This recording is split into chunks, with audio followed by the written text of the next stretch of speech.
Now, let's also clarify right now that the Quran is not an encyclopedia on science.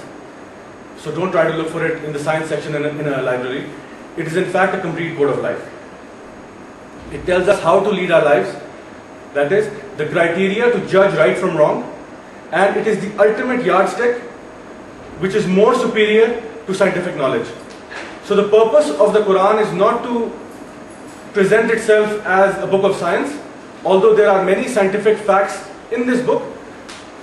The sole purpose of this book is to be a source of guidance for all mankind, not just for Muslims, but for all mankind.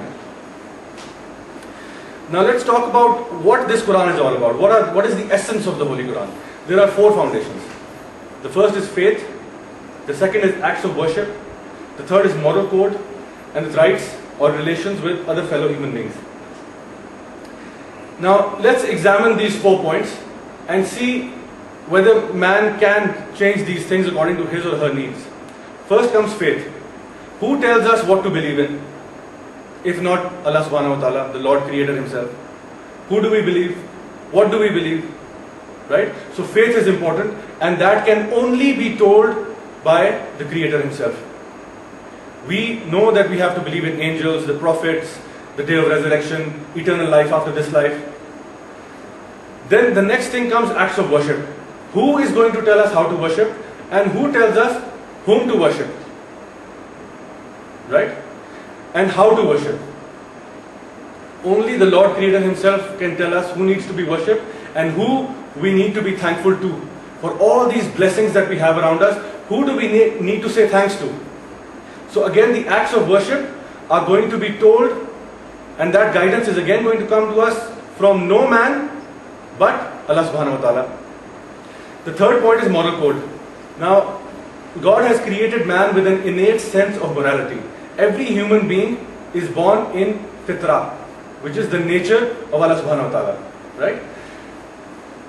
Allah ta'ala has given every human being, whether he's born in any family, any religion, any race, any tribe, he has been given an innate sense of morality. Now, based on that morality, man can sometimes become a little bit arrogant and think that I can make my own moral code, which will sometimes be too tight to be adopted or too loose to actually be practical. What is moral for one man may not be moral for another. So again, even in the case of morality, who do we seek guidance from? Allah subhanahu wa ta'ala, the Creator Himself. And lastly, we come to the rights and relations with others. How to interact with people, relatives, friends, family. How to invade another country on the pretext of weapons of mass destruction. I mean, who comes up with these laws, and how do we interact with other people? Who comes up with these laws? Again, these laws of interaction, inheritance, marriage, divorce, you name it, all of these laws, again, divine revelation. Has to come from Allah subhanahu wa ta'ala. It cannot be man-made, it cannot be concocted. We have been encouraged in Islam to be innovative. In everything else except religion.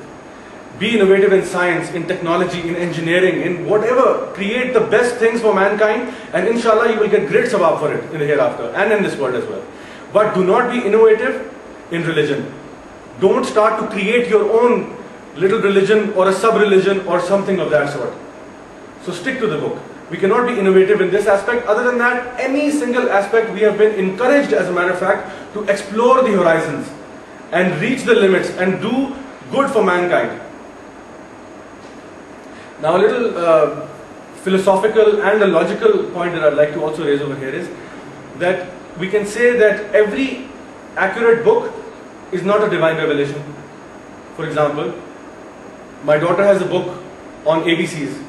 That book is 100% accurate, right? It has A to Z, everything is there. It's an accurate book, but is it a divine revelation? No, it is man-made. But on the flip side, a book that claims to be a divine revelation must be 100% accurate. All the other books that are out there, if they claim that they are also the word of God, they should be 100% accurate. There shouldn't be an ounce of doubt in that book.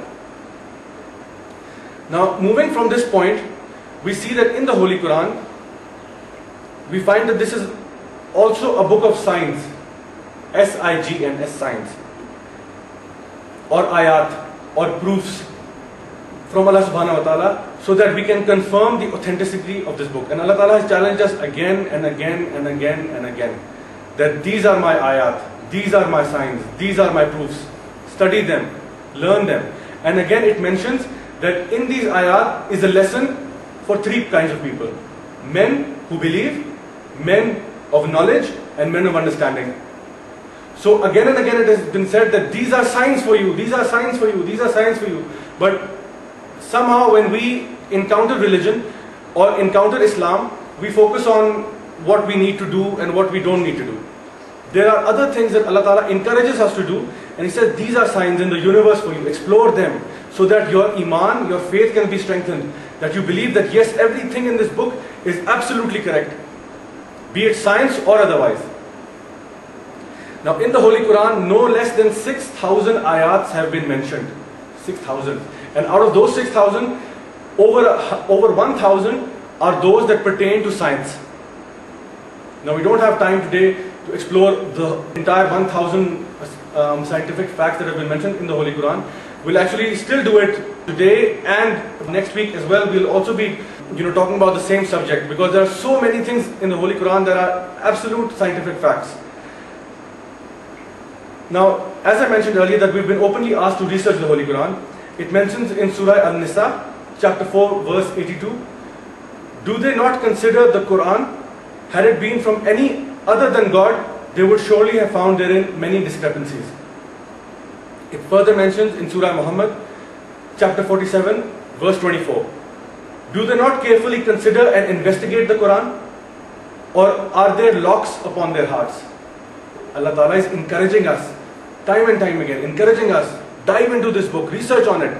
No other religious book, I can guarantee you, asks its followers to research it. All of the books say, believe blindly. You're either a man of the church or you're a man of science. You cannot be both. Quran says you can be both and you can excel in both. Because there is nothing to hide in this book. It provides man with a chance to verify the authenticity of this book, and that's the entire aim why we are encouraged to actually dive into it. That once you start to understand, once you start to gain knowledge, you will realize that this is in fact the authentic book, and this is in fact the word of the Creator Himself. Now coming to our subject for today, which is science and Islam, the easiest thing that I can think of in the Holy Quran, which can be on our fingertips, is the signs of numbers in the Holy Quran. For example, the word dunya in the Holy Quran has been mentioned 115 times. The word akhirah has been mentioned 115 times. Akhirah meaning the hereafter. The word man has been mentioned 24 times. The word woman has been mentioned 24 times. Look at the balance. The word malaika or angels has been mentioned 88 times. The word shaitan has been mentioned 88 times. The word life has been mentioned 145 times. The word death has been mentioned 145 times. Spending or sadaqah has been mentioned 73 times. Satisfaction has been mentioned 73 times. That's once you spend, you get satisfaction, and that's the real satisfaction. The word zakat or charity has been mentioned 32 times, and barakah in your wealth has been mentioned 32 times. The word hardship has been mentioned 114 times, and the word patience has been mentioned 114 times. This is not a coincidence.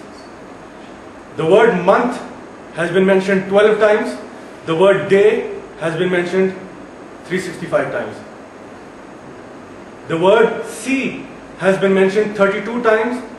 The word land has been mentioned 13 times. 32 and 13. Put them together, you get 45. Take the percentages, you get sea at 71.11%. You get land at 28.88%. The exact ratio of land to sea today. Is this a coincidence?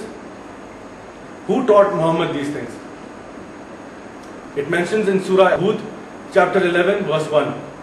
This is a book, the verses whereof are perfected in every sphere of life and knowledge, and then explained in detail from one Allah, who is all wise and well acquainted with all things.